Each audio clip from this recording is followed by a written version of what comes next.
భారతదేశంలో ప్రపంచ దేశాల్లో ఉన్న నా ప్రియ సహోదరి సహోదరులకు క్రీస్తు నామములో శుభాభివందనాలు. ఈరోజు ఒక ముఖ్యమైన విషయం, బాధాకరమైన విషయాన్ని పంచుకోవడానికి మీ ముందుకు నేను రావడం జరిగింది. మీ అందరికీ తెలుసు, సుప్రీంకోర్టు ఇచ్చిన తీర్పు.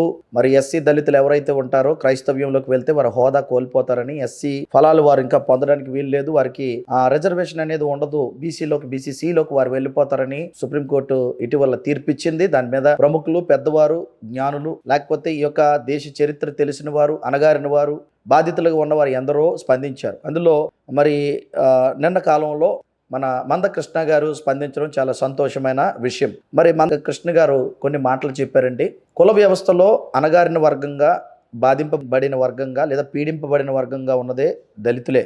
మరి వారిని చాలా అన్ని విధాలుగా తొక్కేస్తూ అణిచేస్తూ ఉన్నప్పుడు వారికి సామాజిక న్యాయం జరగట్లేదు, సమానత్వం ఉండట్లేదు. ఏ రెండు కులాల మధ్య కూడా సామరస్యత లేదు. ఒకరు ఎక్కువ అంటే ఒకరు తక్కువ అని, ఒకరు ఎడ్డం అంటే ఇంకొకరు తెడ్డం అని ఉన్నట్టుగా ఈ కుల వ్యవస్థలో చాలా ఇబ్బందికర పరిస్థితులు ఉన్నాయి. ఒకరినొకరు ఈర్షించుకుంటున్నారు, ద్వేషించుకుంటున్నారు. అలాగే కులాల మీద కులాలు ఆధిపత్యం చేస్తున్నాయి, అధికారాలు చెలాయిస్తున్నాయి. ఇవన్నీ కూడా మన భారతదేశంలో జరుగుతున్నవే. అయితే ఇప్పుడు ఎస్సీలుగా ఉన్న వారి మీద ఎందుకు ఈ వివక్ష జరుగుతుందంటే కేవలం క్రైస్తవ్యంలోకి వారు వెళ్తే ఒప్పుకోము, వారు వెళ్ళడానికి వీలు లేదు. మరి ఈ యొక్క ఉన్నటువంటి హిందుత్వంలో ఎన్ని సాధక బాధకాలున్నా, ఎన్ని ఇబ్బందులున్నా, కష్టాలున్నా, మిమ్మల్ని మేము అంటరానులను చూసినా అందులోనే మీరు బ్రతకాలి అని ఖచ్చితంగా మరి ఈ యొక్క 1950లో వచ్చిన ఆర్డర్ని బట్టి, జరిగిన తీర్పుని బట్టి కానివ్వండి, లేకపోతే ఇప్పుడు కులాల మధ్య జరుగుతున్నటువంటి భేదాల గురించి కానీ మనం మాట్లాడితే ఖచ్చితంగా ఇది ఎస్సీ దళితుల మీద జరుగుతున్నటువంటి వివక్షనని మనం చెప్పక తప్పదు. ఇక మరి మందకృష్ణ గారు ఏం మాట్లాడారో ఒకసారి మనం వింటే దాన్ని బట్టి నేను కొన్ని విషయాలు ఖచ్చితంగా చెప్తాను. ఇది ఖచ్చితంగా వినవలసిన విషయము. ప్రతి క్రైస్తవుడు వినాలి, ప్రతి క్రైస్తవుడు, దళిత క్రైస్తవుడు వినాలి, ప్రతి క్రైస్తవుడు వినాలి. మన సోదరులు దళితులుగా ఉన్న వారి మీద జరుగుతున్న ఈ అమానుషాన్ని ఆపాలి. ఖచ్చితంగా దీని మీద మనందరం పోరాడాలని, పోరాటానికి పిలిపివ్వడానికి మీ ముందుకు నేను రావడం జరిగింది. ప్రియమైన వారలారా, మరి ఈ యొక్క వీడియో చూస్తున్న మీ అందరూ కూడా ఎంతవరకు దీని మీద స్పందిస్తారో, ఎంతవరకు లేదా ప్రార్థన చేసి కూర్చుంటారో, వెనకుండిపోతారో మీకే యొక్క విషయాన్ని అప్పగిస్తూ నేను మన మందకృష్ణ గారు ఏం మాట్లాడారో ఒకసారి మీకు వినిపించాలని నేను అనుకుంటున్నాను. వినిపిస్తాను. ఒకసారి చూడండి, వినండి.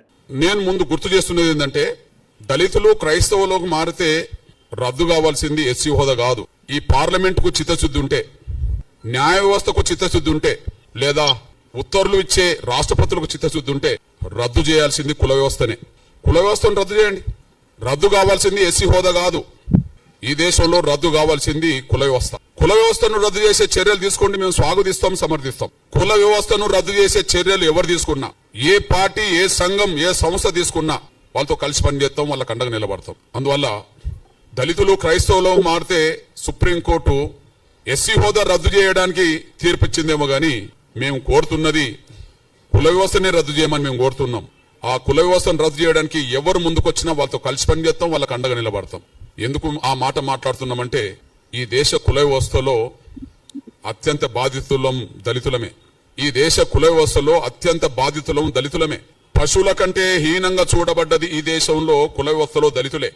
ఈ దేశంలో ఉండబడే ఇతర వర్గాల పౌరులకు ఉండబడే హక్కులు, స్వేచ్ఛ లేనిది దళితులకే. కాబట్టి కుల వ్యవస్థ బాధితులం కాబట్టి, కుల వ్యవస్థలో ఎక్కువ బాధితులం కాబట్టి, కుల వ్యవస్థలో బ్రాహ్మణయేతర వర్గాలన్నీ బాధితులే. ఈ దేశ కుల వ్యవస్థలో బ్రాహ్మణయేతర వర్గాలన్నీ బాధితులే. అయితే ఒక్కొక్క వర్గం మీద, ఒక్కొక్క కులం మీద కొంతమేరకు వివక్షత ఉంటది. ఏ రెండు కులాల మధ్యలో సాంఘిక సామరస్యత, సమానత్వం లేదు. కానీ అన్ని కులాల మీద ఆధిపత్యం, గౌరవం పొందుతున్నది బ్రాహ్మణ వ్యవస్థ. ఈ బ్రాహ్మణ వ్యవస్థలో అత్యంత పీడిత వర్గం ఎవరు, అత్యంత వివక్ష గురవుతున్నది ఎవరు, అత్యంత బాధితులు ఎవరు? పశువుల కంటే హీనంగా ఈ దేశంలో ఏ వ్యవస్థలో చూడబడ్డం దళితులు, కుల వ్యవస్థలు.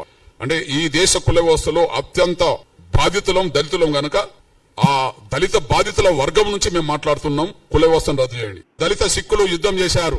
వెంటనే 56లో సిక్కులు, దళిత సిక్కులు ఎస్సీ హోదా సంపాదించుకున్నారు. 1990 వచ్చేటప్పటికి దళిత బౌద్ధులు పోరాటం చేశారు.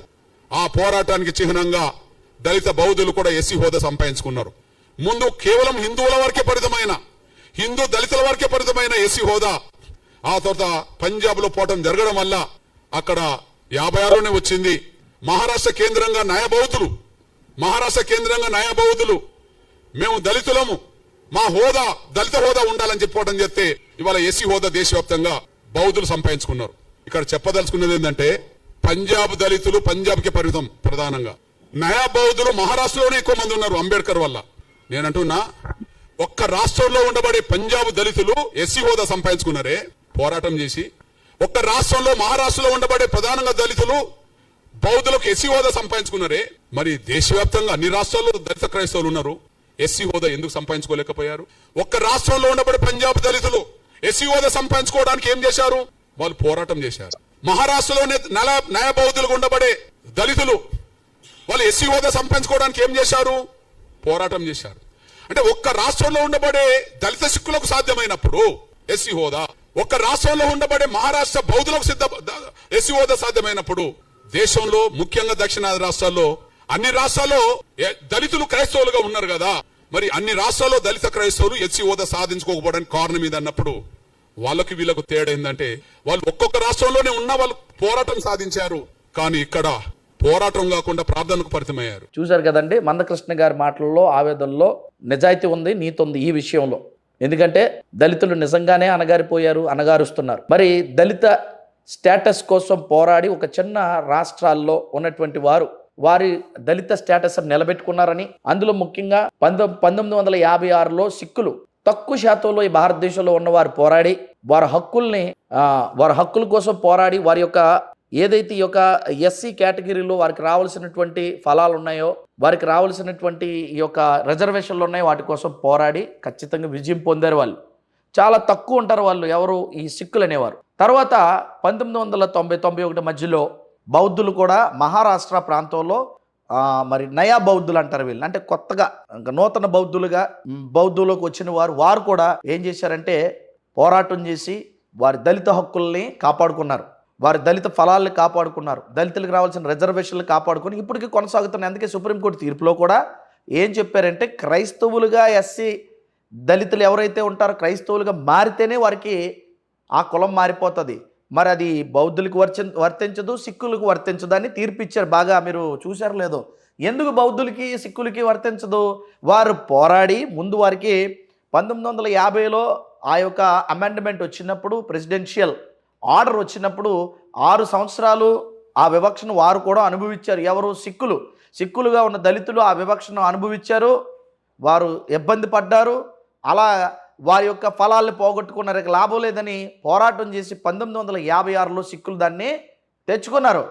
వారి యొక్క ఫలాన్ని వారు పొందుకున్నారు. మేము ఎస్సీలుగా ఉన్నా, మేము సిక్కులుగా మా మతం మార్చుకున్నా, ఒకవేళ హిందుత్వం నుంచి సిక్కుల్లోకి మేము వెళ్ళినా మా కులం మాకు పోకూడదు, మా రిజర్వేషన్లు మాకు పోకూడదు అని చెప్పి పోరాటం చేసి వారు గెలుచుకున్నారు. మరి తర్వాత 1991 మధ్యకాలంలో మరి సిక్కులు కూడా వారు కూడా మహారాష్ట్రలో పోరాడి అక్కడ కూడా వారు ఏం చేశారంటే, అంటే సుమారుగా ఒక 40 సంవత్సరాలు వారు కూడా వివక్షను అనుభవించిన తర్వాత, అంతే కదండి, ఒక 40 సంవత్సరాలు వివక్షను అనుభవించిన తర్వాత వారు కూడా ఏం చేశారంటే వారిలో కూడా మార్పు వచ్చింది. మేము వివక్ష ఎందుకు ఎదుర్కోవాలి?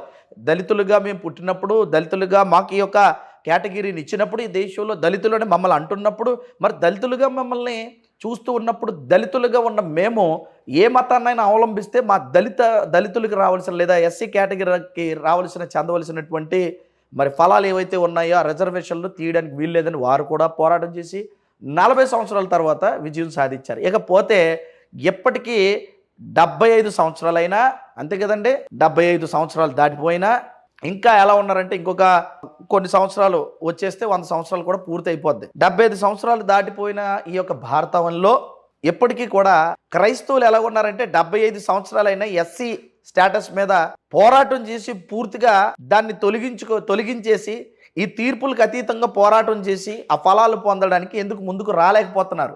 ఎందుకు పోరాడలేకపోతున్నారు? నేను పోరాడడానికి పోరాట యోధులు లేరని నేను అన్నగాని, ఇప్పటి వరకు దాని మీద కార్యాచరణ చేయలేదు, పోరాడలేదని నేను అన్నగాని, ఎందరో పెద్దలు తెలివైన వారు జ్ఞానవంతులు దీని మీద కార్యాచరణ చేశారు. కాకపోతే పూర్తిగా అందరూ కలిసికట్టుగా పోరాడి ఎస్సీ స్టేటస్ని లేదంటే ఎస్సీకి ఇచ్చినటువంటి ఫలాలని ఆ యొక్క ఏదైతే రిజర్వేషన్ ఉంటుందో దాన్ని దళిత క్రైస్తవులు సాధించలేకపోయారనేది నిజం. ఇందులో ఖచ్చితంగా చతికిలబడ్డారన్నది నిజం. ఎప్పటి వరకు దాని మీద పూర్తి కార్యాచరణ చేసి దళిత క్రైస్తవులందరూ ఒక్కటవ్వలేదన్నది నిజం. వారు నిజంగా పోరాడుంటే, నిజమైన పోరాటం జరిగి ఉంటే ఖచ్చితంగా ఇప్పటికీ 75 సంవత్సరాలు దాటిపోయింది మనకి స్వాతంత్ర్యం వచ్చి. మరి ఎందుకు దీన్ని ఫలాలు మనం సాధించలేకపోయాం అన్నది ఒక్కసారి మనం ఆలోచన చేయాలి. ఎందుకు సాధించలేకపోయామంటే, ఇక్కడ దళిత సిక్కుల కంటే దళిత క్రైస్తవులు తక్కువ ఉన్నారా, దళిత బౌద్ధుల కంటే దళిత క్రైస్తవులు తక్కువ ఉన్నారని ఆలోచించవలసిన విషయం ఉంది.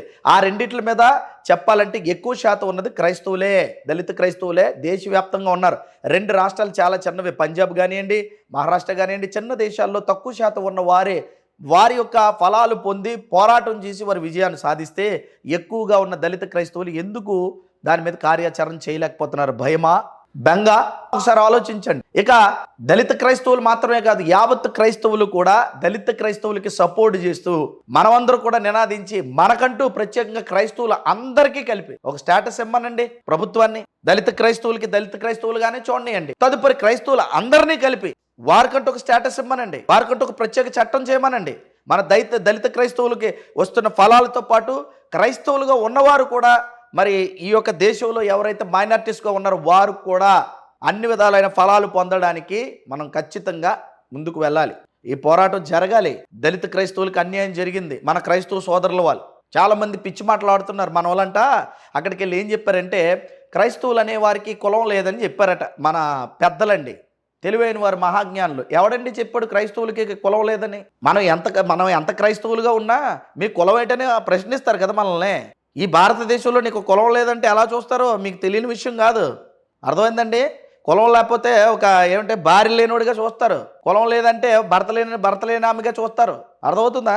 అలాంటి కుల వ్యవస్థలో కుల రాజకీయాల మధ్య కులం బాగా మరి వంట పట్టిన దేశంలో మనం బ్రతుకుతున్నాం. క్రైస్తవులకు కులం లేదంటారేంటి?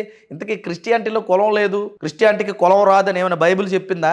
యేసుప్రభు చెప్పాడా? కులాన్ని యేసుప్రభు ఇచ్చాడా? కులాన్ని యేసుప్రభు తీశాడా? మరి ఏం మాట్లాడుతున్నారండి? ఏమైనా అర్థం ఉందా మీ మాటల్లోని? పెద్దలు, పూజనీయులు, జ్ఞానవంతులు ఆలోచించాలి.